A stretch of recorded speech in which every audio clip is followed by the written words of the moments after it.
Rudraksh as a seed, this tree mainly grows at certain altitude. Somewhere between 6,500 to 12,000 altitude is where Rudraksh grows in the Himalayan region. And it has very unique vibrations. If you hold a Rudraksh upon anything which is positive in nature, it will naturally go clockwise. If you hold it on something negative, it will go anti-clockwise.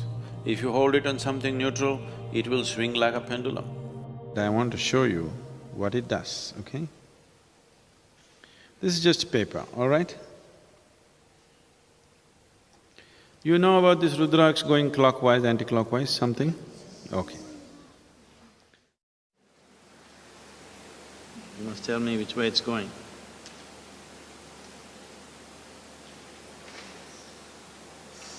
Which way is it?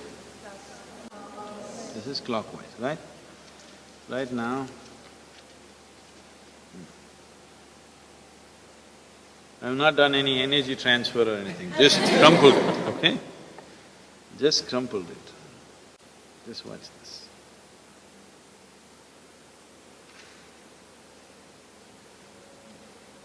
What's it?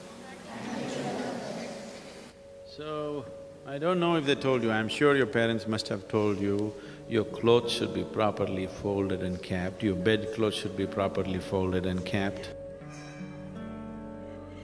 This is the difference it makes in your life. In this country, we were always told, after you wake up in the morning, if you do not fold your bedclothes, then devils will come and dance on it, demons will come and dance on it, and then when you go to sleep next day in those kind of clothes, it's going to affect your life. And that's just a dialectical way of expression, and it's true. What we call as a devil or demon is a negative form of life.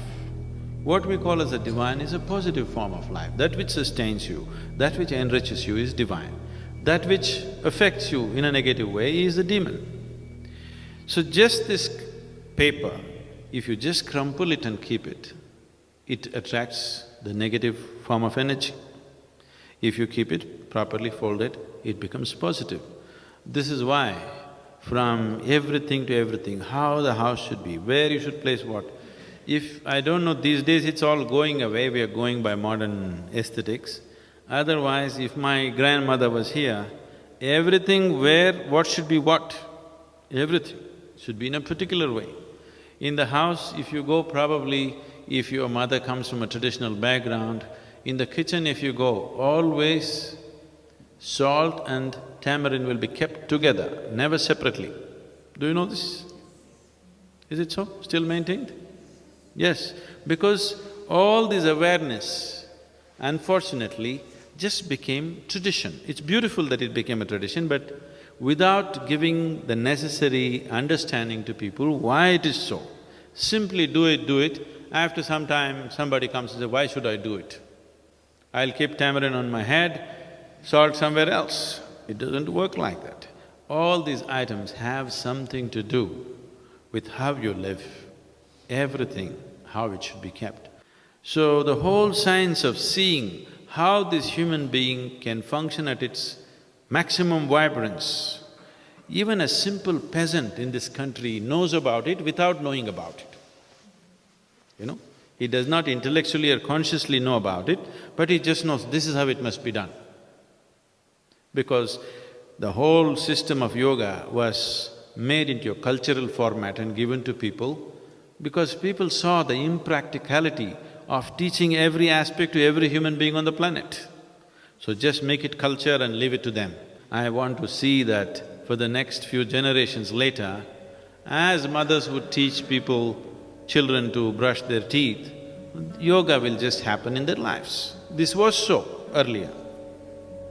Earlier, Agastya Muni did this to the whole of southern peninsula, that in every home, everybody has an understanding of how to allow this being to attain to his full potential. So these things were made aware of, a simple thing like this. Many of you are already doing asanas for at least 6 months now, you could experience this. You keep 2 shirts, okay? one shirt you do like this, both washed clean ones. Do like this and keep it for 3 days, another one neatly fold it and keep it there. After 3 days, wear one, close your eyes and feel it, wear the other, close your eyes and feel it, just see how it feels. They're very different. So every aspect was brought into life. So what you see as this culture, because this is a land without God, this is a land without religion, this is just a certain science transmitted as culture. Because of various distortions, that science has become all distorted. Putting it back is not easy to the whole society. We want to put it back at least into a few people, hoping that they will be able to impart it to the rest of the larger society sometime in future. If we produce 1,000 people who really perceive, understand and live that way, I'm sure these 1,000 people can impart it to 1,000,000 people. Those 1,000,000 people can do it to many more people. And they may produce many, many more people who are capable of receiving this and things may happen.